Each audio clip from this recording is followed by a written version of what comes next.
कक्षा 12 विषय संस्कृत के चतुर्दश पाठ कथम शब्दानुशासनम का अध्ययन करेंगे और इस पाठ का आधा अंश हम पहले पढ़ चुके हैं। आइए अब आगे पढ़ते हैं पाठ। इष्ट अर्थात इच्छित या इष्ट प्राप्ति जनक, इष्ट प्राप्ति जनक या इच्छित शब्दों का भी अनुव्याख्यान, अनुव्याख्यान का अर्थ होता है अनुशासन, ये उपदेश। तो इष्ट प्राप्ति जनक शब्दों का भी अनुव्याख्यानम अनुशासन खल्वपि निश्चय से भुगति हो जाता है।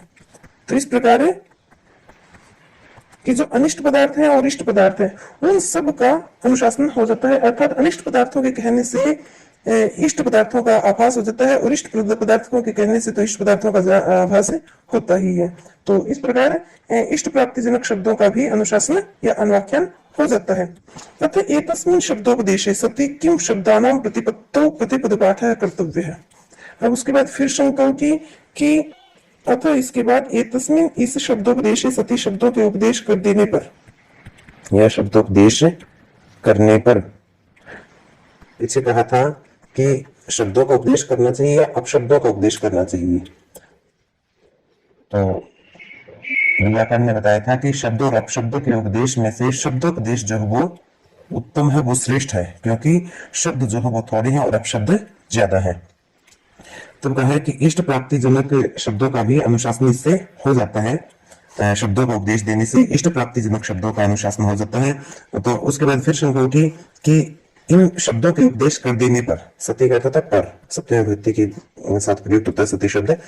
तो शब्दोपदेश कर देने पर किम क्या शब्दानाम शब्दों का शब्दों की प्रतिपत्ति जानकारी के लिए, शब्दों को जानने के लिए, तो क्या शब्दों को जानने के लिए प्रतिपद पाठ कर्तव्य है, प्रत्येक पद का पाठ करना चाहिए या प्रत्येक शब्द को कहना चाहिए,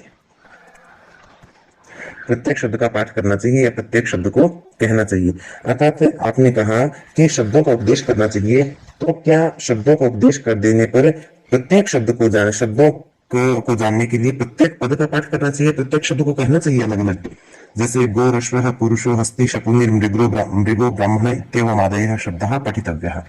तो इन शब्दों के उपदेश देने पर क्या शब्दों को जानने के लिए प्रत्येक पद का या प्रत्येक शब्द का पाठ करना चाहिए। जैसे गो अश्व का विच्छेद करें तो जय गोहो अश्व पुरुषः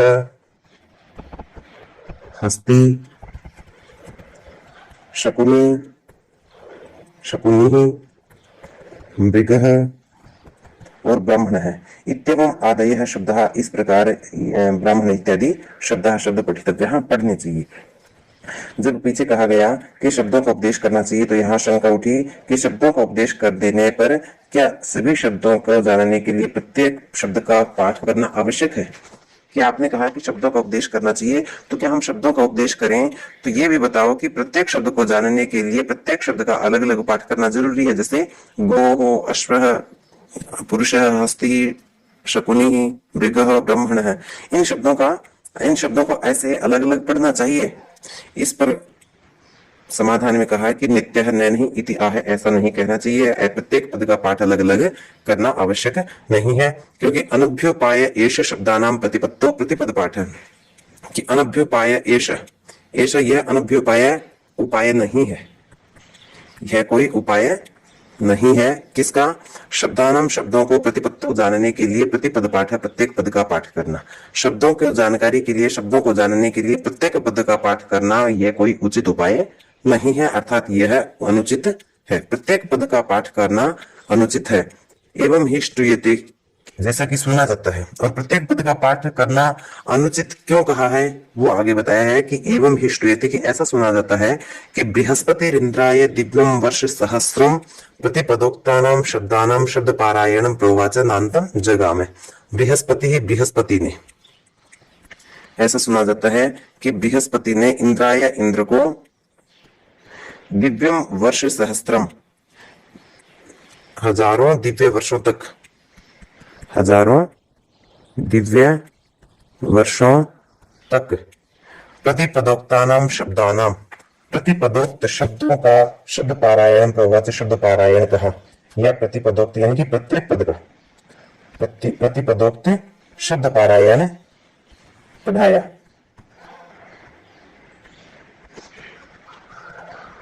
अर्थात ऐसा सुना जाता है कि बृहस्पति ने इंद्र को अनेक 100,000 दिव्य वर्षों तक प्रति पद का अर्थ शुद्ध पारायण कहा। प्रत्येक शब्द का शुद्ध पारायण कहा, यानी कि शुरू से लेकर अंत तक हर शब्द की विस्तृत जानकारी बृहस्पति ने इंद्र को दी।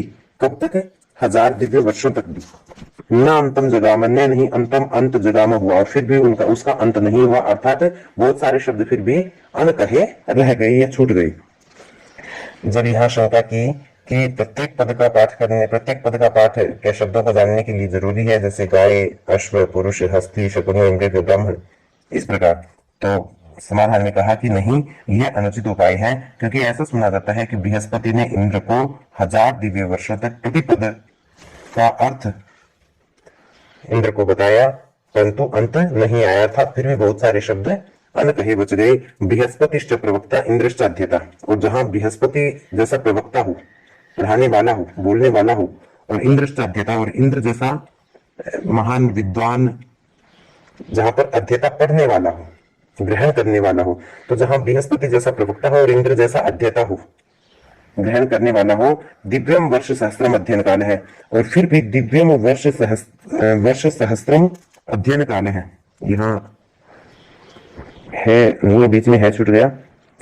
तो दिव्यम वर्ष सहस्त्रम, 1000 दिव्य वर्षों तक अध्ययन काल है, अध्ययन काल चलता रहा।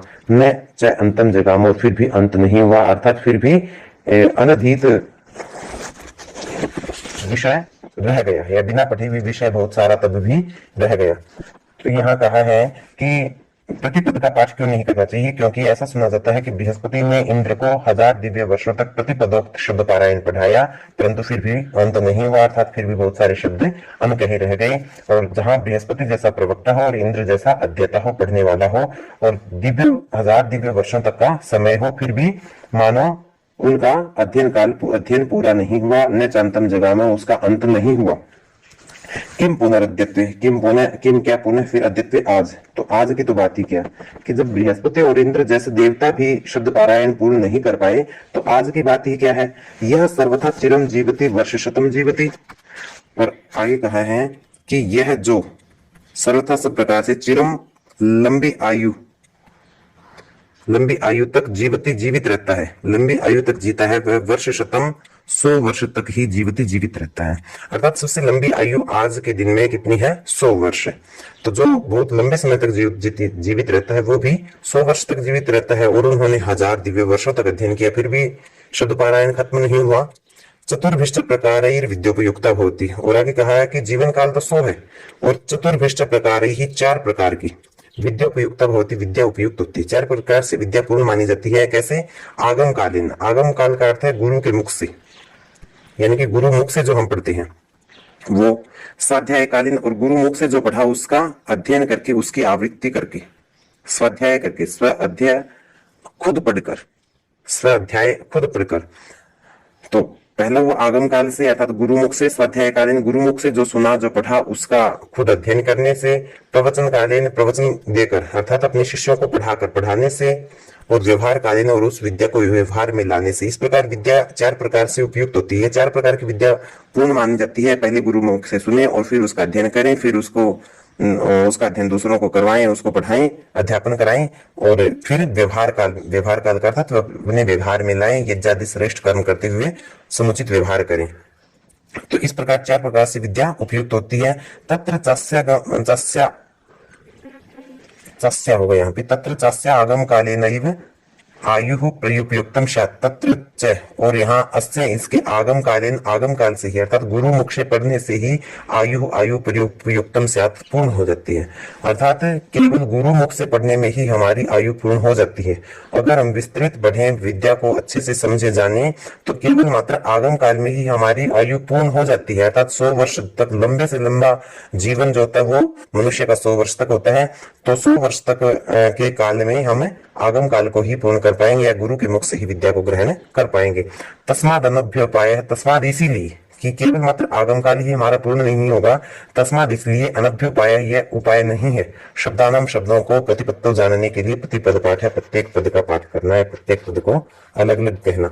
तो इसलिए शब्दों की जानकारी के लिए प्रतिपद का पाठ करना उचित नहीं है, अनुचित है। पीछे कही थी यही बात है कि प्रतिपद का पाठ करना चाहिए, तब कहा गया था कि यह उपाय जो वो अनुपयुक्त है, अनुचित है, क्योंकि ऐसा सुना जाता है कि बृहस्पति ने 1000 वर्षों तक इंद्र को पढ़ाया, और जब बृहस्पति जैसा पढ़ाने वाला था और इंद्र जैसा पढ़ने वाला तो भी शब्द पारायण पूर्ण नहीं हुआ, तो आज के समय में व्यक्ति 100 वर्ष तक लंबी से लंबी आयु धारण करता है, और उस आयु में केवल आगम काल से ही विद्या प्राप्त की जा सकती है। इसलिए ये प्रतिपद शब्दों को जानने के लिए प्रतिपद का पाठ करना वो अनुचित माना जाता है। कथम तभी में शब्द प्रतिपत्तव्य, फिर आगे शंका हुई, तो फिर हम शब्दों को कैसे जाने कि आपने तो कह दिया कि आगम काल, स्वाध्याय काल, प्रवचन काल और व्यवहार काल, इन 4 प्रकारों से विद्या उपयुक्त होती है, और हमारा केवल आगम काल ही पूर्ण नहीं होता हमारी उम्र में, तो हम उन शब्दों को कैसे जाने। कथम तर्हि, कथम कैसे, तर्हि तो इमे ये शब्द प्रतिपत्तव्य जाननी चाहिए, या इन शब्दों को हम कैसे जाने। तब कहा है कि किंचित सामान्य विशेष लक्षणम प्रवर्त्यम, किंचित कुछ सामान्य विशेष लक्षण प्रवर्तन करना चाहिए, कुछ सामान्य सा विशेष लक्षण करना चाहिए। लक्षण करते या शास्त्र, तो कुछ सामान्य सा विशेष शास्त्र रचना चाहिए, अर्थात कुछ किसी ऐसे शास्त्र की रचना करनी चाहिए जो सामान्य भी विशेष हो। सामान्य से विशेष शास्त्र की रचना करनी चाहिए या लक्षण अपनाना चाहिए। ये नाल्पेन पत्ने यत्नेन महतो महतः शब्दौघान प्रतिपद्येरन, ये नाल्पेन का विच्छेद हो जाएगा, ये जिससे अल्पेन यत्नेन थोड़े से यत्न से महत्व है बड़े बड़े या बहुत बड़े शब्दोघान, शब्द समूह को, शब्द राशि को प्रतिपद्यरन जान सके। तो इसके शंका में कहा, इस शंका का समाधान करते हुए कहा, जब शंका की गई कि तो शब्दों को हम कैसे जाने, तो कहा गया कि कुछ सामान्य से विशेष लक्षण को अपनाना चाहिए, या कुछ सामान्य सा विशेष शास्त्र बनाना चाहिए, कि शास्त्र की रचना करनी चाहिए कि जिससे थोड़े से प्रयत्न से हम बहुत ज्यादा शब्दों को जान सके। फिर आगे कहा कि किम पुनस्तत्व, तो वो लक्षण कौन सा है, वो शास्त्र कौन सा है। तो इसके समाधान में कहा कि उत्सर्ग और अपवाद, ये 2 वो लक्षण हैं जिनसे हम थोड़े से प्रयत्न से भी बहुत ज्यादा को जान सकते हैं। कश्चित उत्सर्ग कर्तव्य, कश्चित अपवाद है। और अब वो कहा है कि उत्सर्ग का कथन कब करना चाहिए और अपवाद का कथन कब करना चाहिए, अर्थात हमें उत्सर्ग को कब अपनाना चाहिए और अपवाद को कब अपनाना चाहिए। ये उत्सर्ग और अपवाद क्या है वो हम अब पढ़ेंगे। तो पहले कहा, इसके समाधान में कहा कि उत्सर्ग और अपवाद को हमें अपनाना चाहिए। उत्सर्ग अपवाद जैसे सामान्य गुण वाले विशेष लक्षण को या शास्त्र को अपनाना चाहिए, तो कहीं कहीं पर उत्सर्ग कर देना चाहिए और कहीं कहीं पर अपवाद का कथन करना चाहिए। तो आगे कहा है कथन जातीय का है, पुनरुत्सर्ग है, कि ये किस जाति वाला उत्सर्ग है, अर्थात उत्सर्ग क्या है। कथन जातीय का है, पुनरुत्सर्ग है, कर्तव्य है। किस प्रकार उत्सर्ग का कथन करना चाहिए, कथन जातीय को अपवाद है, और किस प्रकार अपवाद का कथन करना चाहिए, अर्थात अपवाद का प्रयोग हम कहाँ करें, उत्सर्ग का प्रयोग हम कहाँ करें। तो आगे बताया है कि सामान्य उत्सर्ग है कर्तव्य, सामान्य कथन से तो उत्सर्ग का प्रयोग करना चाहिए, जहां सामान्य बात हो वहां उत्सर्ग का प्रयोग करना चाहिए, जैसे कर्मण्यन तस्य विशेषण अपवाद है, और विशेष कथन के लिए जहां विशेष कथन करना हो वहां अपवाद का प्रयोग करना चाहिए, जैसे आत्मोपसर्गिक है। अपवाद को आप जानते हैं, अपवाद होता है किसी भी नियम का बाधक, अर्थात जहां नियम काम न करे वहां उसको कहते हैं हम अपवाद, जहां कोई नियम काम न करे वो होता है अपवाद। तो ये 2 सूत्र दिए हैं यहाँ महर्षि पाणिनि मुनि के अष्टाध्यायी के, कर्मण्यन और आत्मोपसर्गिक है। तो कर्मण्यन सूत्र क्या कहता है कि कर्म कारक जहां हो, कर्म कारक के उपपद होने पर, अर्थात जिसमें पहला पद कर्म कारक का हो, वहां पर कर्मणि का अर्थ कर्म कारक के होने पर, कर्म कारक के उपपद होने पर क्या होगा, अण प्रत्यय होगा। जैसे कुंभकार है शब्द है, कुंभकार है, कुंभकार का विग्रह हो जाएगा कुंभम करोति इति कुंभकार है। तो कुंभम क्या है, कर्म हुआ, द्वितीय विभक्ति है, कुंभम करोति इति कुंभकार है, और कुंभकार है पहला शब्द तो हो गया इसमें कुंभ। आगे धातु कौन सी है, क्री धातु में अण प्रत्यय करेगा कौन है, कर्मण्यन। तो कहां करेगा, जहां उपपद हो। कर्म कारक का पहला शब्द, इसमें पहला जो शब्द होगा वो क्या होगा, कर्म कारक का। तो कुंभम द्वितीय विभक्ति है, कर्म कारक का हो गया और क्री धातु के साथ अन प्रत्यय करेगा कर्मण्यन। ये तो है सामान्य नियम। और उपवाद क्या है इसका? आतोनुपसर्गिक। आतोनुपसर्गिक क्या करता है? वही कर्म कारक उपपद होने पर, कर्म कारक के उपपद होने पर